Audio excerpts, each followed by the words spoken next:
మీ business ఏదైనా మీ ఊర్లో promotion చేయాలంటే అది సుమన్ టీవీతోనే సాధ్యం. ఇప్పుడే సంప్రదించండి. తెలంగాణ రాష్ట్ర శాసనసభ ఎన్నికలు అయిపోయిన తర్వాత ఎన్నికల సందర్భంగా కాంగ్రెస్ పార్టీ కామారెడ్డి బీసీ డిక్లరేషన్ని ప్రకటిస్తూ ఆ డిక్లరేషన్లో స్థానిక సంస్థలలో బీసీలకి 42% రిజర్వేషన్లు ఇస్తామని ఒక ప్రధానమైన హామీ ఇచ్చింది. కానీ ఆ హామీ నెరవేరటంలో అనేక అడ్డంకులు చిక్కుముడులు ఎదురవుతున్నాయి. రిజర్వేషన్లకు సంబంధించినటువంటి అంశము ఇప్పుడు తెలంగాణ హైకోర్టులో ఉన్నటువంటి నేపథ్యంలో తెలంగాణ హైకోర్టు కూడా ఇప్పటికే ఒక తీర్పు ఇచ్చి ఉన్నది. పూర్తి స్థాయి తీర్పు కూడా 42% రిజర్వేషన్లకి అనుకూలంగా వస్తుందనేటటువంటి నమ్మకం లేదు. కాబట్టి రిజర్వేషన్ల సాధన కోసం తెలంగాణ రాష్ట్ర వ్యాప్తంగా బీసీలు ఉద్యమ బాట పట్టినటువంటి సందర్భాన్ని చూసాం. రాష్ట్ర వ్యాప్త బంద్తో పాటు అనేక రూపాల్లో అనేక రకాలుగా రాష్ట్ర వ్యాప్తంగా స్థానిక సంస్థల్లో బీసీలకి 42% రిజర్వేషన్ల సాధనకి ఉద్యమాలు జరుగుతున్నటువంటి నేపథ్యంలో తెలంగాణ రాష్ట్ర ప్రభుత్వము ముఖ్యమంత్రి రేవంత్ రెడ్డి గారు రిజర్వేషన్ల సాధనకి తన దగ్గర ఉన్నటువంటి ప్రత్యామ్నాయ మార్గం ఏంటి అని బీసీ జాక్ అడుగుతున్నది. కేంద్ర ప్రభుత్వ సహకారం లేకుండా, కేంద్ర ప్రభుత్వ జోక్యం లేకుండా ఇంతవరకు దేశంలో ఏ విధమైనటువంటి రిజర్వేషన్లు సాధించబడలేదు. అది విద్యలో కానీ, ఉద్యోగాల్లో కానీ, స్థానిక సంస్థల్లో కానీ. కాబట్టి స్థానిక సంస్థలలో 42% రిజర్వేషన్లు సాధించడానికి రాష్ట్ర ప్రభుత్వం కేంద్ర ప్రభుత్వంతో జరుపుతున్నటువంటి సంప్రదింపులేంటి, భవిష్యత్తులో రిజర్వేషన్లు సాధించడానికి రాష్ట్ర ప్రభుత్వం చేస్తున్నటువంటి ప్రయత్నం ఏంటి అనేటటువంటి అంశాన్ని ప్రజల ముందు పెట్టాల్సినటువంటి అవసరం ఉంది. ఎందుకంటే కోర్టు ద్వారా రిజర్వేషన్లు రావు. కోర్టులో ఉన్నటువంటి అంశం కూడా బీసీ రిజర్వేషన్లకి వ్యతిరేకమైనటువంటి తీర్పు వస్తుంది అనేటటువంటి అంచనాలు ఉన్న నేపథ్యంలో రాష్ట్ర ప్రభుత్వము స్థానిక సంస్థల్లో పార్టీపరమైనటువంటి రిజర్వేషన్లు ఇస్తూ ఎన్నికలకు వెళ్ళాలనేటటువంటి ఆలోచన కూడా చేస్తుంది. పార్టీపరమైనటువంటి రిజర్వేషన్లు ఇస్తే అది బీసీలకు అన్యాయం చేసినట్టే. చట్టబద్ధమైనటువంటి రిజర్వేషన్లు ఇచ్చినప్పుడు మాత్రమే ఆ రిజర్వేషన్లకి ఒక చట్టబద్ధత ఉంటుంది అనేటటువంటి విషయాన్ని ఇటీవల మేము కేంద్ర ప్రభుత్వము ముఖ్యంగా ప్రధానమంత్రి నరేంద్ర మోడీకి స్థానిక సంస్థల్లో బీసీల 42% రిజర్వేషన్ల పైన ఒక లేఖ రాయటం జరిగింది. ప్రధానమంత్రి కార్యాలయం కూడా మేము రాసినటువంటి లేఖకు స్పందించి ప్రధానమంత్రి కార్యాలయం ఒక గ్రీవెన్స్ మాకు పంపింది. ఈ రిజర్వేషన్లకు సంబంధించినటువంటి అంశాలపైన ప్రధానమంత్రి కార్యాలయం స్పందించింది. అంటే ఒక బీసీ జాక్ సంస్థగా మేము కేంద్ర ప్రభుత్వానికి ప్రధానమంత్రి నరేంద్ర మోడీకి రాసినటువంటి లేఖపైనే స్పందన వస్తే రాష్ట్ర ప్రభుత్వము ఎందుకు కేంద్ర ప్రభుత్వంతో సంప్రదింపులు చేయటం లేదు అనేటటువంటి ప్రశ్న మేము అడుగుతున్నాం. దాంట్లో భాగంగానే ఇప్పటి వరకు రిజర్వేషన్ల పైన ఎదురవుతున్నటువంటి సమస్యలు, రిజర్వేషన్ల సాధనకు ఉన్నటువంటి అవకాశాలు, రాష్ట్ర ప్రభుత్వం రిజర్వేషన్లు సాధించడానికి చేపట్టాల్సినటువంటి చర్యలు, ఏ విధానాన్ని అనుసరిస్తే రిజర్వేషన్లు సాధించడానికి అవకాశం ఉంటుందా అనేటటువంటి ఒక 6 పేజీల లేఖని గౌరవనీయులు ముఖ్యమంత్రి రేవంత్ రెడ్డి గారికి బీసీ జాక్ తరఫున విడుదల చేయడం జరుగుతుంది.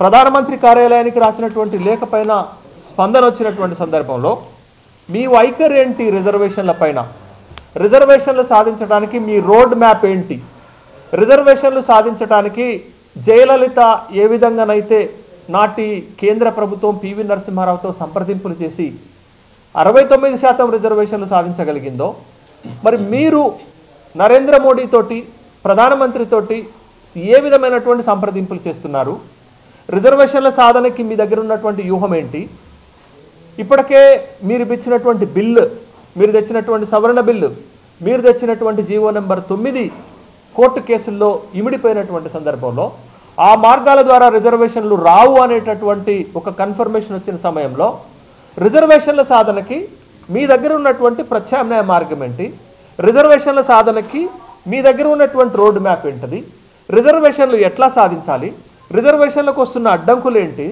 అనేటటువంటి అన్ని కూలంకుషమైనటువంటి అంశాలతోటి ఒక 6 పేజీల లేఖని మేము ముఖ్యమంత్రి రేవంత్ రెడ్డి గారికి విడుదల చేస్తున్నాం. కాబట్టి ఇప్పటికైనా రాష్ట్ర ప్రభుత్వము ముఖ్యమంత్రి రేవంత్ రెడ్డి గారు రిజర్వేషన్లు సాధించడానికి తన వ్యూహాన్ని మార్చుకోవాల్సినటువంటి అవసరం ఉంది. అట్లా కాకుండా స్థానిక సంస్థల ఎన్నికలు జరపటంలో లేట్ అవుతుందనేటటువంటి ఉద్దేశంతో ఇవాళ పార్టీపరమైన రిజర్వేషన్లు ఇచ్చి ఎన్నికలకు పోతామనంటే అది బీసీలకు అన్యాయం చేసినట్టే అవుతుంది.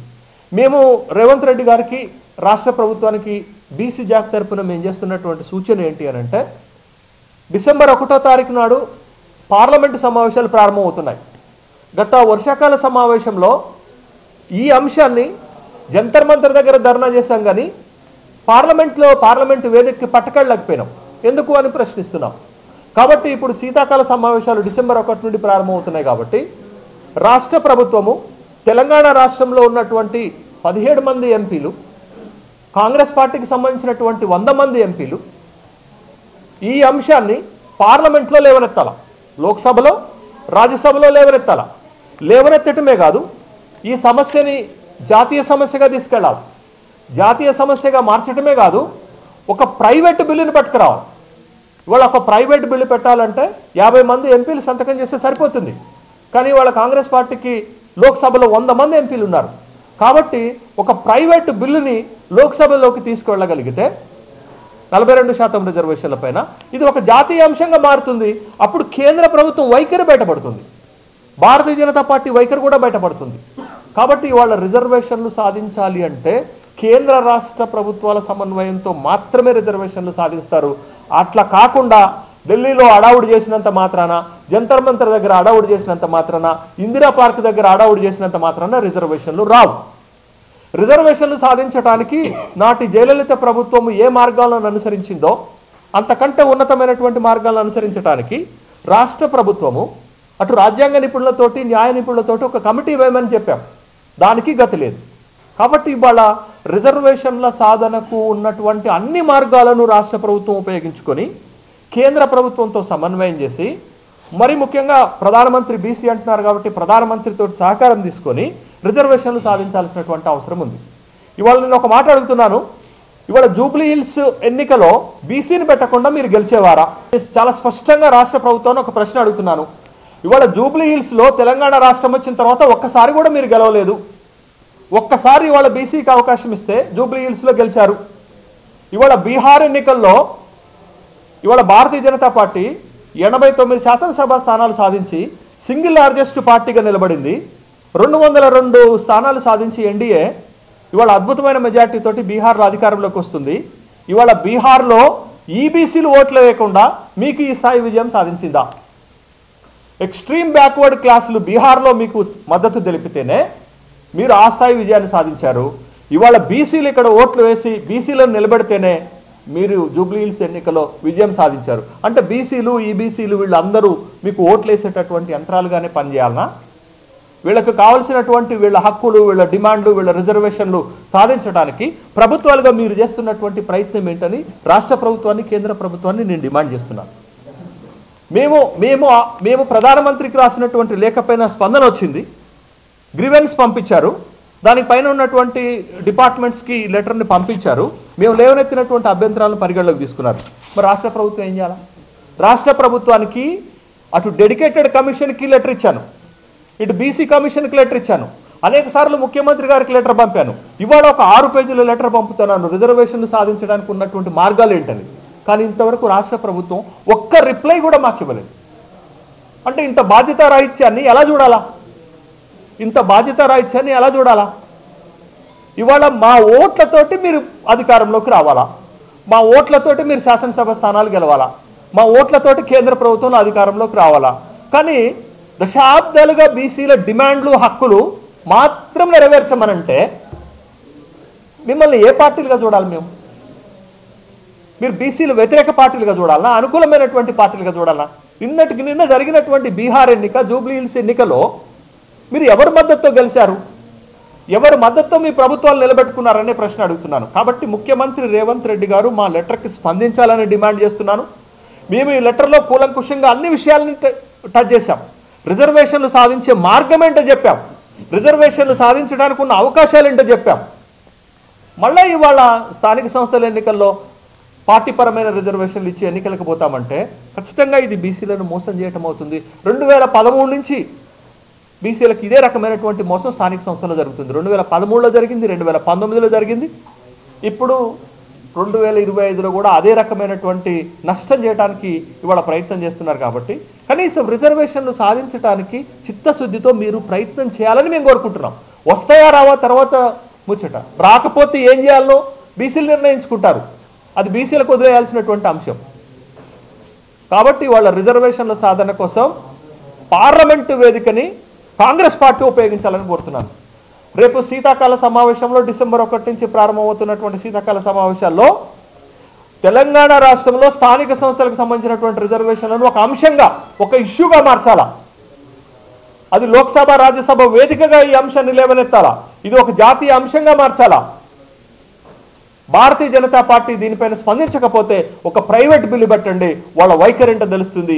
దేశంలో తెలంగాణ రాష్ట్రాన్ని సాధించేటప్పుడు పార్లమెంటు వేదికగానే కొట్లాడాం. పార్లమెంట్లో అన్ని పార్టీల అభిప్రాయం తేలిన తర్వాతనే కదా తెలంగాణ రాష్ట్రం వచ్చింది. కాబట్టి ఇవాళ బీసీ రిజర్వేషన్ల సాధన కోసం కూడా పార్లమెంటుని వేదికగా చేసుకోవాలి. ఇవాళ జూబ్లీహిల్స్ ఉప ఎన్నికలో బీసీల సంఘాలు, బీసీ సంఘాల మద్దతు అడగకపోయినా మేమందరం కాంగ్రెస్ పార్టీకి మద్దతు ఇచ్చాం. ఏ షరతులు లేకుండా మద్దతు ఇచ్చాం.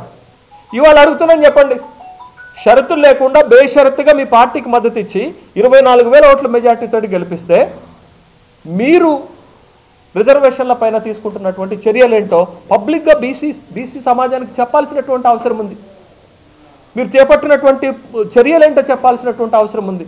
అట్లా కాకుండా మేము అడుగుతున్నప్పుడల్లా రాజకీయంగా దాన్ని ఉపయోగించుకునేటటువంటి ప్రయత్నం చేయటం అంటే బీసీలను మోసం చేయటం, బీసీలకు అన్యాయం చేయటంగా మారిపోతుంది. కాబట్టి రాష్ట్ర ప్రభుత్వం చిత్తశుద్ధితో బీసీ రిజర్వేషన్ల కోసం ప్రయత్నం చేయాలి. కేంద్ర ప్రభుత్వం కూడా సహకరించాలి. రాబోయేటటువంటి శీతాకాల సమావేశాలని దీనికి రిజర్వేషన్ల సాధనకు ఒక వేదికగా మార్చుకునేటటువంటి ప్రయత్నం రేవంత్ రెడ్డి గారు చేయాలి. ఇక్కడ జూబ్లీహిల్స్ ఉప ఎన్నికలో అభ్యర్థి గెలవంలోనే రాహుల్ గాంధీ అపాయింట్మెంట్ తీసుకొని అభ్యర్థిని రాహుల్ గాంధీ దగ్గర తీసుకువెళ్లారు కదా. అదేవిధంగా ఇవాళ పార్లమెంటు సమావేశాలకు ముందు కూడా రాహుల్ గాంధీని ఒప్పించి ఎల్ఓపి లీడర్గా, దేశ ప్రతిపక్ష నాయకుడిగా బీసీల రిజర్వేషన్లకు సంబంధించినటువంటి అంశాన్ని లోక్సభ వేదికగా రాహుల్ గాంధీ లేవనెత్తాలనేటటువంటి డిమాండ్ ఇవాళ తెలంగాణలో బీసీ సమాజం డిమాండ్ చేస్తుంది. మరి మీ వైఖరి ఏంటో చెప్పండి, మీ వైఖరి ఏంటో చెప్పండి. ఇవాళ కాంగ్రెస్ పార్టీ మోసం చేస్తుందనేటటువంటి అభిప్రాయం కాకుండా కాంగ్రెస్ పార్టీ చిత్తశుద్ధితోటి రిజర్వేషన్ల సాధన కోసం ప్రయత్నం చేస్తుందనేటటువంటి ఒక ఇండికేషన్ని పంపించాల్సినటువంటి అవసరం ఉంది. రేవంత్ రెడ్డి గారు ఆ విధంగా ప్రయత్నం చేస్తారని ఆశిస్తున్నాం. కాబట్టి రిజర్వేషన్ల సాధనకి పార్లమెంటరీ ప్రక్రియ ద్వారా చట్టబద్ధమైనటువంటి రిజర్వేషన్లు సాధించినప్పుడే ఆ రిజర్వేషన్లకు విలువ ఉంటుంది. పార్టీ పరమైనటువంటి రిజర్వేషన్లు ఇవ్వటం ద్వారా బీసీలకు వచ్చేటటువంటి ప్రయోజనం ఏమీ లేదనేటటువంటి విషయాన్ని గమనించాలని విజ్ఞప్తి చేస్తున్నాను. మరొకసారి రేవంత్ రెడ్డి గారికి బీసీ సమాజం తరపున, బీసీ జాక్ తరపున విజ్ఞప్తి చేస్తున్నాం. రిజర్వేషన్ల సాధన కోసం పార్లమెంటరీ ప్రక్రియ, చట్టబద్ధమైనటువంటి ప్రక్రియ ద్వారా కృషి చేయాలని కోరుకుంటున్నాం. మేము పంపినటువంటి లెటర్లో ఏ మార్గాలను అనుసరిస్తే రిజర్వేషన్లు వస్తాయనే అంశాన్ని పంపించాం. కాబట్టి దీన్ని కూడా మీరు పరిగణలోకి తీసుకుంటారని ఆశిస్తున్నాను. తమ రాజ్యాధికారుల వాటా కోసం, చట్టసభలో రాజకీయ రిజర్వేషన్ల కోసం అనేక దశల్లో, అనేక రూపాల్లో పోరాటం చేస్తూ అనేక త్యాగాలు చేస్తున్నప్పుడు కూడా కొంతమంది నాయకులు ఈ అగ్రకుల రాజకీయ పార్టీల వాళ్ళతోటి కుమ్మక్క అవడం వల్ల, వాళ్ళకి బానిసలుగా మారడం వల్ల, ఈ భిక్షమెత్తుకోవడం వల్ల కొంత సమస్య వచ్చినప్పటికీ ఇంకొకటి మనం గమనించాలి మిత్రులారా. ఈ జిల్లాలో 30 సంవత్సరాల బీసీ ఉద్యమంలో ఉన్నాం. మేము ఎప్పుడు చూడు మేము చేసిన అన్నీ కూడా ఏ మాత్రం పట్టించుకోవట్లేదు అగ్రకుల రాజకీయ పార్టీలు. కారణం ఏంటంటే వీళ్ళు ఏదో దశలో అమ్ముడు పోతారు. మిమ్మల్ని ఏమన్నా అమ్మ ఓట్లు అని అడుగుతున్నారు. నేను అంటున్నాను, చరిత్రలో చూస్తే తెలంగాణ ఉద్యమం ఎగ్జాంపుల్గా తీసుకోండి. 100% ప్రజలు తెలంగాణ కోరుకుంటే కూడా ఎంతమంది ఆత్మ బలిదానం చేసుకోవాల్సి వచ్చింది, ఎంతమంది జైల్లోకి వెళ్ళారు, ఎంత హింస జరిగితే తప్ప మన కాలే కొన్ని దశాబ్దాలు పడతాయి. మరి వాళ్ళ బీసీలకు రాజకీయ రిజర్వేషన్ కావాలంటే ఈ అగ్రకుల రాజకీయ పార్టీలకి వాళ్ళకి రేపు వాళ్ళ మీద ఒత్తిడి పడుతుంది, వాళ్ళు నష్టపోయే పరిస్థితి, రాజకీయ మనుగడ దెబ్బతినే పరిస్థితి ఉంది. కాబట్టి ఇది చేయడం సాధ్యం కాదు, చెయ్యరు. ఇది బీసీ సమాజం ఖచ్చితంగా అర్థం చేసుకున్నది. కాబట్టి ఏదైతే తెలంగాణ ఉద్యమ బలిదానాలు జరిగినాయో బీసీలు అంటేనే అసలు ఈ అగ్రకుల రాజకీయ పార్టీలకు అసలు ఇష్టం లేదు వీళ్ళు. బీసీలు ఎక్కడ ఉన్నాయని మాట కాబట్టి చెప్తున్నాను, ఏ త్యాగం చేయకుండా. ఒకటి గుర్తు చేస్తున్న ఒక చరిత్రలో ఒక సందర్భాన్ని, మన రాజ్యాంగాన్ని బాబాసాహెబ్ అంబేద్కర్ గారు ఈ దేశం 1950లో జనవరి 26లో ప్రకటించినప్పుడు అదే సంవత్సరం మొట్టమొదటిసారి చదివింది పెరియార్ రామస్వామి చెన్నై. చూసి దాన్ని చెన్నైలో తగలబెట్టిన రాజ్యాంగాన్ని. అదే సంవత్సరం అప్పుడే రాజ్యాంగాన్ని ప్రకటించే సంవత్సరం. అప్పటికి ఆలస్యమైందని ఒక పక్కన టెన్షన్. తగలబెడితే ఆయన దేశద్రోహం కింద జైల్లో వేసిండు. వేస్తే ఎందుకయ్యా అంబేద్కర్ స్వయంగా న్యాయశాఖ మంత్రిగా వచ్చి మహానుభావ ఎందుకు తగలబెట్టినామంటే ఏముంది ఆడ బీసీల ప్రస్తావన లేదు, ఇంకా కొన్ని సామాజిక సంస్థలు ఏదో మాట్లాడినప్పుడు ఇది నిజమే అని చెప్పి ఇదే పెరియార్ రామస్వామిని విడిపించడానికి బాబాసాహెబ్ అంబేద్కర్ న్యాయవాదిగా కోర్టులో వాదించి బెయిలిపించిన సందర్భం మనం చూస్తున్నాం. అదే అదే దక్షిణ పోరాటం చేసినటువంటి ఏదైతే బీసీ ఉద్యమం ఉందో పెరియార్ రామస్వామి నాయకత్వంలో ఆ ఉద్యమ ఫలితంగా వచ్చిందే ఈ 20% ఇవాళ తెలుగు రాష్ట్రాల్లో అనిపిస్తుంది 20% విద్యా ఉద్యోగాల రిజర్వేషన్లు అని చెప్పి సందర్భంగా మనం తెలుసుకోవాల్సిన అవసరం ఉంది.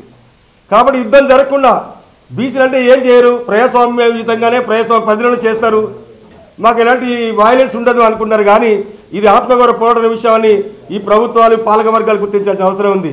బీసీల ఆత్మగౌరవ పోరాటం ఇది రాజకీయ బానిసలే బతుకుతున్న పరిస్థితి. కాబట్టి దీన్ని ఖచ్చితంగా రాబోయే కాలంలో అనేక రూపాలు మార్చుకుంటుంది బీసీ ఉద్యమం. అనేక ఉద్యమాల ద్వారా ప్రభుత్వాలకు హెచ్చరిక చేసి మేము రాజ్యాన్ని ఏమంటారు గద్దరన్నట్టుగానే మరి గుద్ది గుంజుకునే పరిస్థితి రానివ్వకండి అని చెప్పి కోరుతూ మేము ప్రజాస్వామ్యయుతంగానే ఈ ప్రభుత్వం డిమాండ్ చేస్తున్న వాళ్ళు ఎవరు ఏమన్నారా మిమ్మల్ని. కాబట్టి మనలో మనం ఐక్యత తెచ్చుకొని ఈ బీసీ ఉద్యమానికి ఇది సాధించడం కోసం మనం ముందుకెళ్దామని తెలియజేసుకుంటూ మీ అందరికీ ధన్యవాదాలు తెలియజేస్తున్నాం. ఈరోజు జాక్ ఆధ్వర్యంలో హరిత కాకతీయ హోటల్లో ముఖ్యమంత్రి గారికి ప్రత్యేకంగా మరి వారికి లేఖ రాయడం జరిగింది. దాని ఉద్దేశం ఏంటంటే కామారెడ్డి డిక్లరేషన్ ప్రకారము స్థానిక సంస్థల్లో 42% రిజర్వేషన్లు వెంటనే మరి కల్పించాలనే ఉద్దేశం కొద్దీ మరి ఈరోజు ఈ సమావేశం నిర్వహించడం జరిగింది. దీనికి మరి శేషు గారి ఆధ్వర్యంలో బీసీ మిత్రుల ఆధ్వర్యంలో ఈ సమావేశాన్ని కొనసాగిస్తున్నాం. ముఖ్య ఉద్దేశం ఏంటంటే ఇక్కడ ఉన్నటువంటి పార్లమెంటు సభ్యులు కానీ ఎంపీలు ఏదైతే ఉన్నారో వాళ్ళు ఖచ్చితంగా శీతాకాల సమావేశంలో పార్లమెంట్లో పెద్ద ఎత్తున ఈ 42% స్థానిక సంస్థల్లో రిజర్వేషన్ల గురించి మాట్లాడకపోతే ఖచ్చితంగా ఈ రిజర్వేషన్ రావనేది అందరికీ తెలుస్తుంది. మరి పార్లమెంటు సభ్యులు మళ్ళీ గెలవాలంటే బీసీల మద్దతు కావాలంటే బీసీలు ఓట్లు వేయాలంటే ఖచ్చితంగా పార్లమెంట్లో మాట్లాడాలని బీసీ జాక్ నుంచి ఇక్కడ డిమాండ్ చేస్తున్నాము. లేకపోతే ఎవరిని మాత్రం మేము గెలిపించము.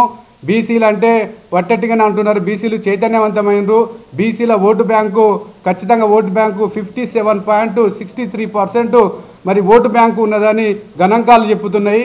మరి ఇంత పెద్ద ఎత్తున ఓటు బ్యాంకు ఉన్న బీసీలను విస్మరిస్తే మాత్రము ఖచ్చితంగా పార్లమెంట్లో అసెంబ్లీలో మేము బుద్ధి ఖచ్చితంగా చెప్పుతాము.